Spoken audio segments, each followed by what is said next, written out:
Another theme that is being talked about this time is human-centered future society. Again, a very, very noble idea. But how do you achieve it? And is the developed world, you believe, ready to bear the cost that something like this entails?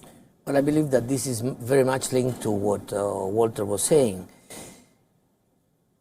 One of the things that nowadays is criticized of globalization is that it has not been able to distribute the benefits, the economic benefits of the growth that we have shared in international arena. So if you are going to do it human-centered, what you have to make sure, and this is one of the aims of the G20 at this point in time, is to work on the distribution of that wealth that has been created. Because as far as you don't create wealth and you keep on making bigger the difference between one extreme and the other, there is where you create the possibilities of good basis to develop extremist ideas.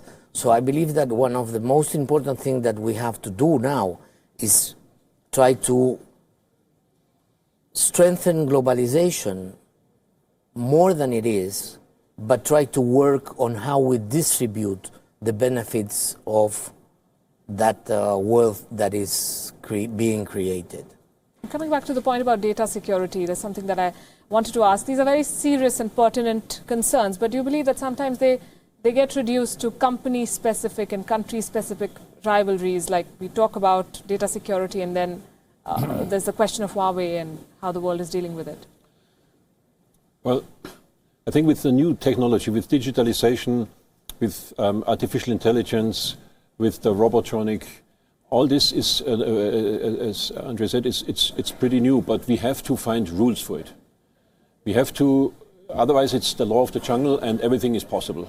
We have to find a way how to tax digital or international companies. We have to find a way, what kind of ethic do we apply on the masses of data?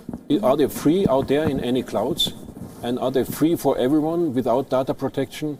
I doubt so. So we have to find a kind of a way how to deal with it. Now, if you have the Huawei case, now on one side you have the necessity of protecting the states against any espionage from outside. Mm. On the other side, you have the free economy that everyone can present their products. Mm. Now, our point of view is that we should be very careful and find a balance between the two things. But we want to make the decision according to our national needs, and that's what we do. But once again, I think it's very important, and it's one of the topics which we have in Japan, the future-oriented things like the future of work. This is very dear to Prime Minister Modi also, and how we shape this. What do we do with when robots take over all these factories and we have no more jobs there because they are all done by the robots? What do we do in future? And this is a problem for all of the countries, so that's why the 20 have to also think about these things. And I'm happy they're not talking only about the regular trade and these issues, but also about these things on the sidelines or in the conference. But I think it's important to put it there, and maybe we find it also in the final declaration. Yes, a conversation, a beginning always helps, and yet those old pending issues remain. The WTO reforms are expected this year and much talked about as well. Can the G20 really restore what Ambassador here also said, a multilateral rules-based order at the WTO? Yes, WTO, I believe, was an enormous achievement.